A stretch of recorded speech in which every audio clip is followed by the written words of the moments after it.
রাত্রেও আপনি কল করে ডেকে নেন যে কোম্পানিতে কাজ করতে হবে, দিন রাত পরিশ্রম করে 6,000 টাকা বেতন পায়। এই বর্তমান যুগে এই 6,000 টাকা দিয়ে কি হয়? যে দ্রব্যমূল্যের বাজার, এই বাজারে 6,000 টাকা দিয়ে কিছুই হয় না। আপনার লজ্জা শরম থাকা উচিত। এই দেখা যাচ্ছে যে আপনি তো সবচেয়ে বড় বেয়াদব। একটা কর্পোরেট অফিসে এসে একজন ম্যাডামের সাথে কি করে কথা বলতে হয় সেই সভ্যতা ভদ্রতা জ্ঞান তো আপনার মধ্যে ছিটে ফোটাও নেই। আর আপনি আমাকে আসছেন লজ্জা শরম ভদ্রতা শেখাতে। এই তোমার বাবা কিভাবে কথা বলতেছে আমার সাথে? তোমার বাবা কি পাগল হয়ে গেছে নাকি? আসলে ম্যাডাম কি বলবো বলেন তো, ওই যে আমি সব সময় পরিশ্রম করি দিনে রাতে। তুই চুপ থাক, আমি একদম চুপ থাক। আমি বলি শেষ করি আগে, দিনে রাতে পরিশ্রম করি, সেজন্য আপনারা 6,000 টাকা বেতন দেন। এই 6,000 টাকা বেতনে কি সংসার চলে বলেন? সেজন্য আমি বলছি তুই চুপ থাক, যা বলার আমি বলবো, তুই চুপ থাক। না আমি বলতেছি। এই এই ম্যাডাম, আপনার লজ্জা শরম নেই এই কথা বলছি, আর আপনি আমাকে অনেক কথা বলছেন। হ্যাঁ আচ্ছা, এই যে 6,000 টাকা বেতন দেন, আমার যে ছেলেটা যে পরিশ্রম করে, বর্তমান যুগে এই পরিশ্রম করার পরে এই 6,000 টাকা কোন কোম্পানিতে বেতন দেয় আপনি বলুন?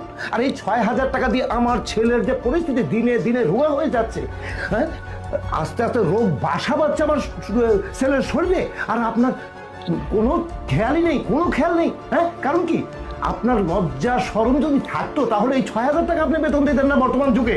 অবশ্যই তার 15-20,000 টাকা বেতন হওয়া উচিত। আপনি অন্যান্য কোম্পানিতে খোঁজ দিয়ে দেখেন প্রত্যেকটা ওয়ার্কারের বেতন কত, বর্তমানে 18-20,000 টাকা বেতন। আর আপনি আমার ছেলেকে দেখে হ্যাঁ কি এত খাটিয়ে নিচ্ছেন, সবকিছু দিন রাত পরিশ্রম করাচ্ছেন, আর আপনি কি বলছেন মাত্র 6,000 টাকা ধরিয়ে দিই ব্যাস?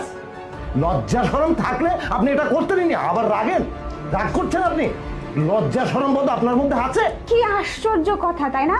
আপনি কখন থেকে 6,000 টাকার মধ্যেই পড়ে আছেন। কি হয়েছে 6,000 টাকা? আমি তো কিছুই বুঝতে পারতেছি না। তাছাড়া আপনার ছেলে আমাদের এখানকার ওয়ার্কার, সে তো কাজ করবে, এটাই স্বাভাবিক তাই না?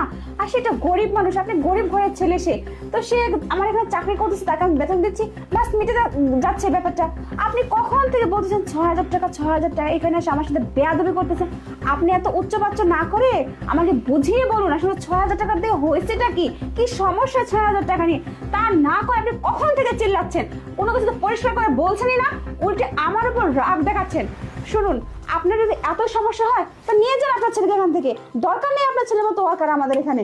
আপনি 6,000 টাকা 6,000 টাকা বলে যাচ্ছেন, বুঝিয়ে বলুন সবকিছু, আর না হলে এখান থেকে প্লিজ বের হয়ে যান। হ্যাঁ তোমরা বের হয়ে যাও। এই আপনি বের হন তো, আমি ম্যাডামের সাথে কথা বলছি, যান। হ্যাঁ স্যার চলে যাচ্ছি। ম্যাডাম আসলে আমি সবকিছু বুঝিয়ে বলতেছি। একটু স্যার আমি ম্যাডামকে বুঝিয়ে বলি। আসলে ম্যাডাম আমি আপনার এখানে কাজ করি আজকে প্রায় 4 বছর ধরে। এই 4 বছরে আমার বেতন শুধুমাত্র 6,000 টাকাই। আমাদের এই 6,000 টাকাতে সংসার চলে না, আপনি সবই বোঝেন তাই না? আমি যখন এখানে প্রথম কাজে ঢুকছিলাম